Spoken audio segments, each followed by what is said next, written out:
Hola, ¿qué tal? Bienvenido de nuevo a una clase de este curso introductorio a la filosofía antigua, en este proyecto que se llama Filosofía desde cero. En esta ocasión nos toca adentrarnos al pensamiento platónico y al pensamiento socrático, ver qué relación hay entre estos personajes en la historia de la filosofía y detallar en la medida de lo posible, en la medida en que nos alcance el tiempo, cuál es la esencia del pensamiento platónico, pero no sin antes detallar un poco las características de la figura de Sócrates en la vida de Platón. Muy bien, comencemos desde cero. ¿Quién era Sócrates? Bueno, Sócrates fue un filósofo que no dejó nada escrito, fue un filósofo que vivía en Atenas, y fue un filósofo que tuvo muchos discípulos, entre ellos Platón. También otro de sus discípulos del cual conservamos obra es Jenofonte. Pero del discípulo del que más conservamos textos es de Platón, conservamos sus diálogos, ¿no? Entonces de Sócrates en realidad no sabemos más que lo que se dice de él o lo que se dice que dijo, ¿no? Esto se ve plasmado en los textos de Platón.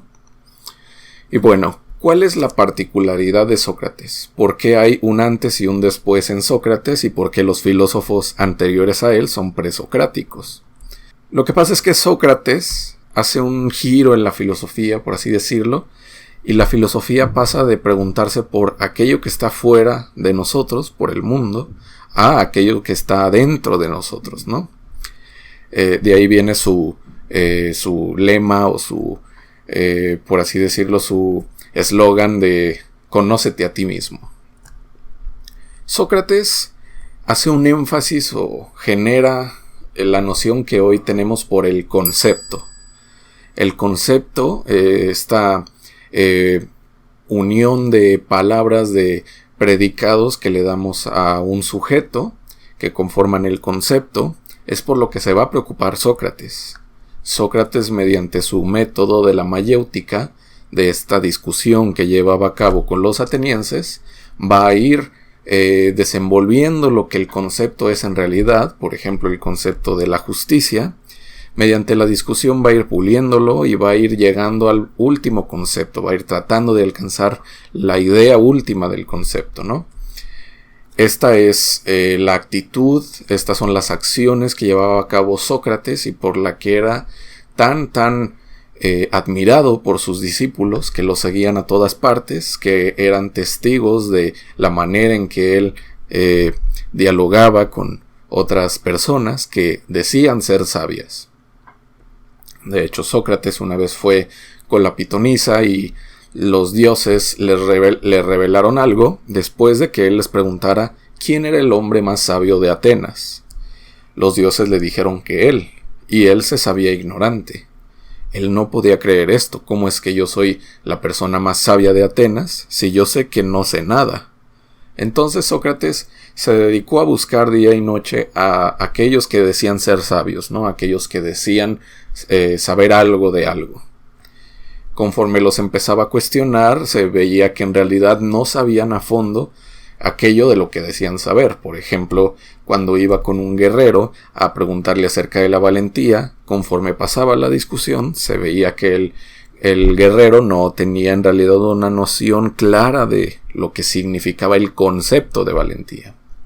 Entonces este énfasis en desenvolver el concepto mediante el diálogo, mediante las ideas, mediante la discusión, llegar a un concepto último, a pulir ese concepto, a saber qué es en verdad ese concepto, es lo que le da el peso que tiene Sócrates en la historia de la filosofía. Y muy bien, Sócrates fue maestro de Platón. Tanto Sócrates como la escuela pitagórica como Parménides son la base del pensamiento platónico. Un pensamiento que conforme pasó el tiempo fue individualizándose como un pensamiento autónomo que ya no dependía de manera tan directa a sus maestros. Si bien tenía las bases, en sus bases tenía el pensamiento de sus maestros, también tenía críticas hacia ellos. Pero bueno, conforme Platón fue creciendo, fue haciendo un pensamiento más autónomo, que no vemos tal cual en sus primeros diálogos, pero sí en los últimos, y entre más maduro era Platón, más plasmaba su pensamiento conciso, su pensamiento sólido y sistemático en sus diálogos. La figura de Sócrates tiene un protagonismo en los diálogos de Platón, pero la dificultad que tenemos en los diálogos de Platón es de saber cuándo en realidad habla Sócrates y cuándo en realidad Platón hace hablar a Sócrates. Sin embargo, hay algunas distinciones sobre los diálogos de Platón, en donde se ve más claramente que Sócrates es plasmado de manera más fiel, y en otras en donde Sócrates es más bien utilizado como un personaje de los diálogos para en realidad plantear una idea, la idea del pensamiento de Platón, la idea de la filosofía de Platón. Vemos dos momentos entonces, uno en el que Platón ve a Sócrates como su maestro y simplemente se dedica a transcribir los diálogos o las discusiones que llevaba a cabo con atenienses, y el otro momento, o más bien el momento totalmente contrario, en donde ya Platón está escribiendo para plasmar su pensamiento, para plasmar su filosofía. Y hay un montón de momentos entre estos dos puntos que van a hacer la distinción entre los diálogos.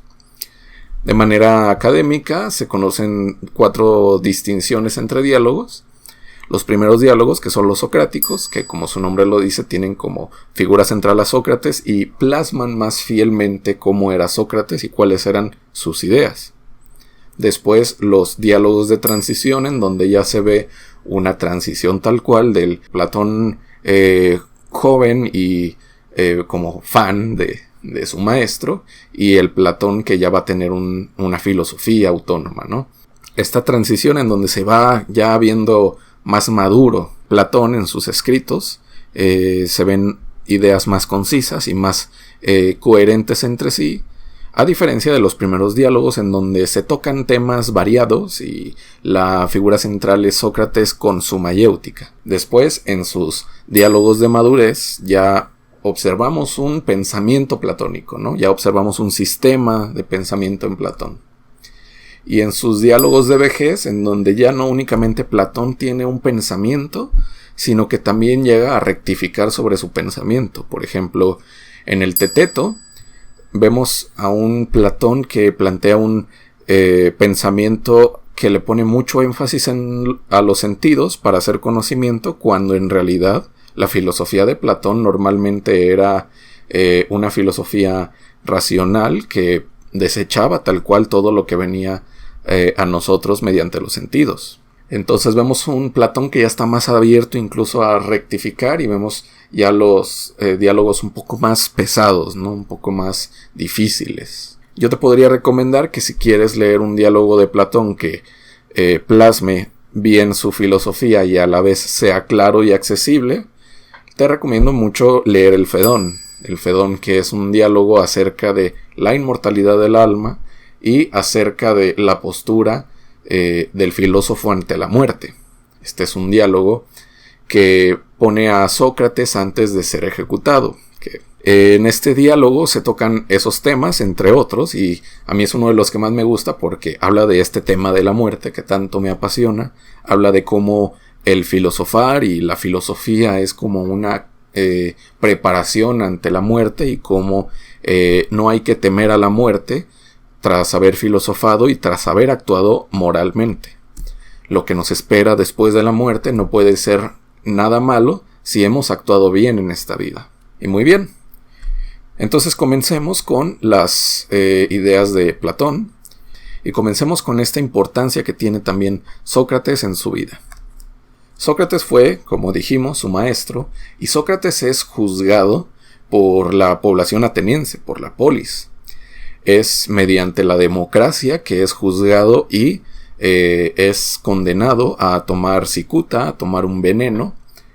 Y esto quizás es uno de los motivos por los que Platón decidió plasmar la figura de Sócrates en sus diálogos de manera escrita, a pesar de que Sócrates, al igual que toda Grecia, toda la tradición le daba una primordialidad al habla, a la lengua oral y no a la lengua escrita. Por ello mismo no tenemos ningún escrito de Sócrates, porque para él El filosofar estaba en el diálogo, el filosofar estaba en el pensar en el momento, no en el acto, en la discusión. En cambio, después de la muerte de Sócrates, Platón pone a escribirse lo que el maestro llegaba a hacer, quizás con esta sed de justicia hacia esta figura que fue condenada por los atenienses. Este diálogo del Fedón que te recomendé trata sobre la muerte de Sócrates, y la defensa de Sócrates en los tribunales se ven en el diálogo de la Apología de Sócrates, que es uno de los diálogos de juventud, uno de los diálogos socráticos de Platón. Ahí puedes también leerlo, es muy accesible y también es muy bello, ¿no? Tiene unas frases muy bellas. Y tiene a un Sócrates que se postra como alguien amante de la verdad más que amante de los diálogos persuasivos, de los discursos persuasivos para salir de esa. ¿Por qué se le juzga a Sócrates? Bueno, en primera porque sí, para muchos era muy molesto Sócrates estando ahí queriendo cuestionar a todos sobre sus ideas y desenmascarando a toda la gente como gente que en realidad no sabía, a pesar de que se presumía sabia. Y aparte, todos estos cuestionamientos llevan a dos cosas. Una, a dudar acerca de todo, incluso de los dioses, incluso de la mitología que seguía toda la población de Grecia, y también a un conjunto de jóvenes que lo seguían con admiración, lo cual llevaba a estos jóvenes a dudar también de las creencias y de todas estas costumbres que llevaban a cabo los atenienses. ¿Cuáles eran las acusaciones entonces? Primera, la de no creer en los dioses, y segunda, la de perturbar a la juventud, ¿no? ¿Qué decía Sócrates ante esto? Pues no llevaba a cabo, como lo van a ver en el diálogo de Apología de Sócrates, no llevaba a cabo un discurso persuasivo. De hecho, en ratos medio burlón, en ratos pareciera que Sócrates no se quiere defender, sino que a veces se inculpa más, ¿no? Sócrates tenía esta búsqueda por la verdad y también creía, sobre todo, que tenía mucha importancia la manera en que actuábamos, y ponía un énfasis en los conceptos morales. La moral va a ser la base de la duda de la mayéutica de Sócrates. Y Platón, de hecho, ya en su sistema de ideas, ya en su sistema filosófico va a poner énfasis en la idea del bien, como ya lo viste en el capítulo que leíste. Pero bueno, ya comencemos con el orden que tiene la lección de Morente después de esta introducción que te he querido dar. Primero, Morente nos plantea el por qué la filosofía de Platón no es un idealismo sino un realismo.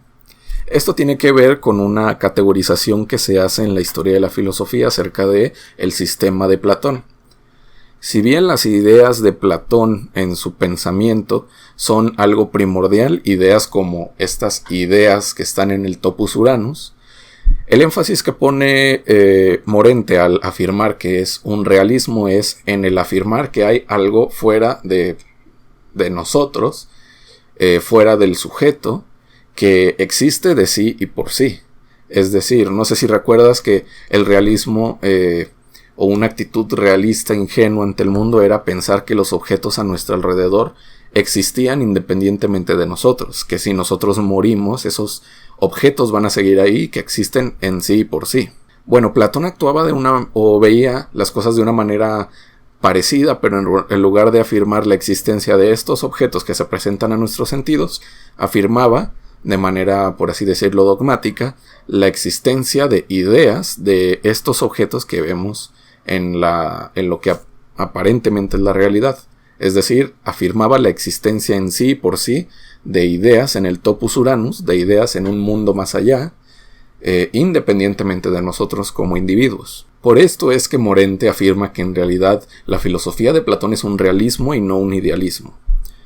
De hecho, el término idealismo va a ser ya más bien un término moderno, con René Descartes, quien mediante sus ideas va a poner también el énfasis en la propia idea del individuo, y quien va a estar en el centro de la filosofía va a ser el individuo que conoce las cosas y no tanto las cosas mismas. De ahí la diferencia entre idealismo, poner el énfasis en la idea que tiene el sujeto, y el realismo, poner el énfasis en las cosas existentes o supuestamente existentes en sí y por sí, fuera de nosotros, independientemente del individuo, sean estas cosas objetos físicos o las ideas de Platón en el Topos Uranus. Y bien, ¿cuáles son las bases del pensamiento de Platón? Platón hereda tanto la manera en que Sócrates discutía y también tiene su método, que es la dialéctica, que es también un diálogo, pero más bien interior, para ir puliendo los conceptos, pero también tiene de herencia a Parménides, ¿no? Parménides, que le da esta intuición de que el ser es y el no ser no es decir, la intuición de que si hay algo real y verdadero, este algo verdadero va a tener que ser eterno, va a tener que ser inmóvil, va a tener que ser algo que está al margen de todas estas cosas que vemos que cambian día a día, que están al margen del nacer, del perecer, ideas de todos los objetos que hay aquí ante nuestros sentidos.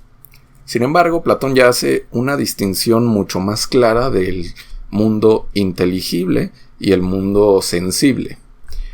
El mundo sensible se compone de las expresiones de estas ideas del mundo inteligible. Te lo pongo de una manera muy sencilla. Nosotros vemos un montón de razas de caballos, nosotros vemos un montón de caballos de diferentes colores, diferentes tamaños, de diferentes edades. Algunos caballos crecen más, otros menos, algunos caballos duran vivos más tiempo que otros. Y a pesar de todo eso, nosotros tenemos la concepción o la idea de caballo. ¿Cómo es que nosotros tenemos una sola idea de caballo a pesar de que todos los caballos individuales que vemos en la realidad sensible o en el mundo sensible son tan diferentes? Pues para Platón, en realidad, esto más bien que vemos a nuestro alrededor es una copia imperfecta de una única idea que existe en el mundo de las ideas acerca de caballo. Al igual lo va a haber de hombre, al igual lo va a haber de la justicia, al igual lo va a haber de la belleza. Y la idea primordial del Topos Uranus, la idea primordial de este mundo de las ideas, va a ser la del bien. Va a tener un fundamento sobre todo ético. ¿Y cómo es que nosotros tenemos como acceso a este saber? Pues mediante la reminiscencia, que es nada más que el pensar mediante la dialéctica, cómo ir perfeccionando nuestros conceptos acerca de las cosas. Y este es en realidad para Platón un recordar. ¿Un recordar qué cosas? Un recordar las ideas que en realidad ya conocíamos, las ideas del Topos Uranus. ¿Cómo es esto posible? Bueno, pues por la inmortalidad del alma, ¿no? Se consideraba que todos teníamos un alma individual que estuvo antes de permanecer en este cuerpo, en el Topos Uranus, y que este cuerpo en realidad es una carga, es una cárcel para el alma, ¿no? El cuerpo, nosotros podemos observar que constantemente nos está afectando mediante necesidades, mediante molestias. De repente enfermamos, de repente tenemos hambre, de repente tenemos sed, de repente tenemos apetito sexual, de repente tenemos un montón de deseos que nos están molestando y no nos dejan pensar claramente. Quizás en algún momento dado, cuando hayas querido estar trabajando o estudiando, hayas notado que tu pensamiento no es totalmente claro debido a que quizás estás o muy cansado, o enfermo, o hambriento. Cosas que el cuerpo te demanda y que no dejan al alma, o lo que los griegos llamaban alma, no dejan al alma pensar, no dejan al alma alcanzar la verdad. Por eso es que el cuerpo es una cárcel del alma, porque no le permite esa libertad de alcanzar el saber y la verdad. Entonces, Platón simplemente genera un pensamiento de este mundo que se nos presenta ante los sentidos es un mundo sensible, es un mundo cambiante y es un mundo como ficticio o una copia del mundo verdadero. Al igual que las copias que vemos a nuestro alrededor, nuestro cuerpo es una copia ficticia de la idea de hombre. Este mundo verdadero, este mundo de las ideas en donde permanecen todas las ideas precisas y concisas de las copias que vemos en la realidad, tiene las características del ser de Parménides, que es la indestructibilidad, lo dije bien, la eternidad, la imperturbabilidad, están al margen del cambio, son eternas, y esta verdad puede o no que la alcancemos algún día. De hecho, esta es una de las discusiones en los diálogos de Platón. Si algún día vamos a alcanzar eso o no, si después de la muerte nuestra alma es liberada para acceder a esos saberes eternos, a esos saberes verdaderos, o no. ¿Y qué cabe esperar, no? Con el tiempo, ¿qué cabe esperar? ¿Qué podemos esperar que conozcamos mediante la dialéctica en este mundo sensible y mientras estemos en esta prisión llamada cuerpo? Pero este pensamiento es solo la base, la manera más general de entender el complejo, muy complejo pensamiento platónico. Lo que yo te recomiendo es que ya después de que comprendas estas bases, vayas tú a leer acerca de Platón.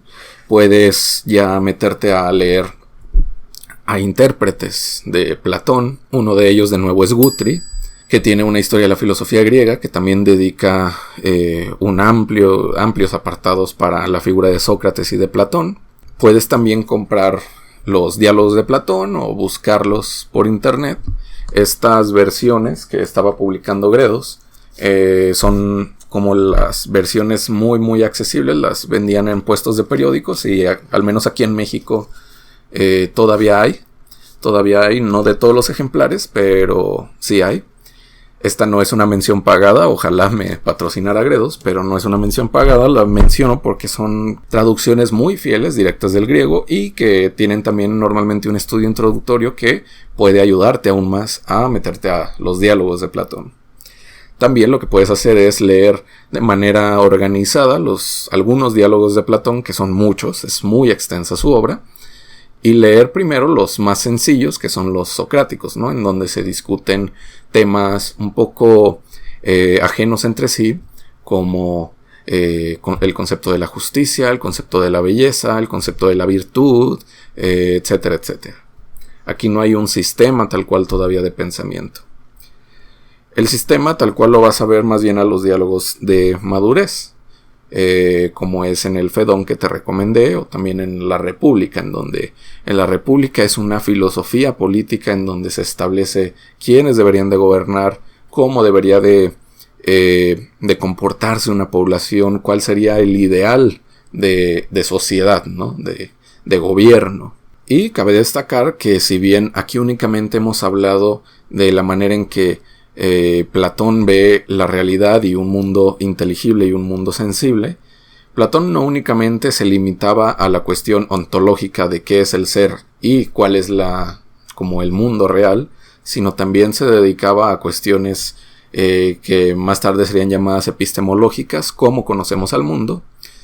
También toca temas de política, toca temas de ética, de hecho es a lo que más le dedica trabajos. También tiene tratados acerca de estética, lo que llamamos estética, que es esta concepción, este estudio dedicado al arte, a la belleza, a lo sublime, a toda la experiencia estética humana y entre otros muchos temas, ¿no? Es un pensador ya de estas cabezotas, de estos cerebrotes que quieren abarcarlo todo. Si bien no tiene un sistema tan dividido, tan explícitamente categorizado como si lo va a hacer ya Aristóteles entre lógica, física y ética, sí tiene ya diálogos muy complejos y que en sí forman una idea coherente en un sistema. Ya tiene tal cual una filosofía completa.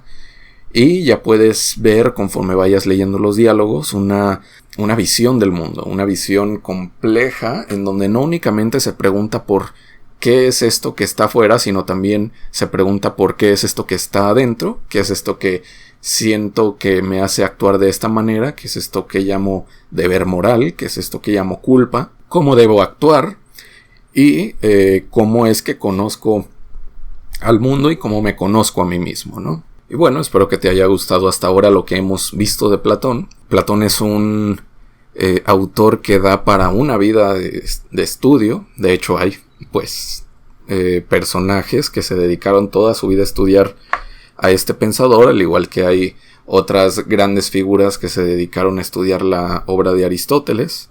Y ya es de estos pensadores que necesitan de mentes grandes para poder comprender su sistema, ¿no?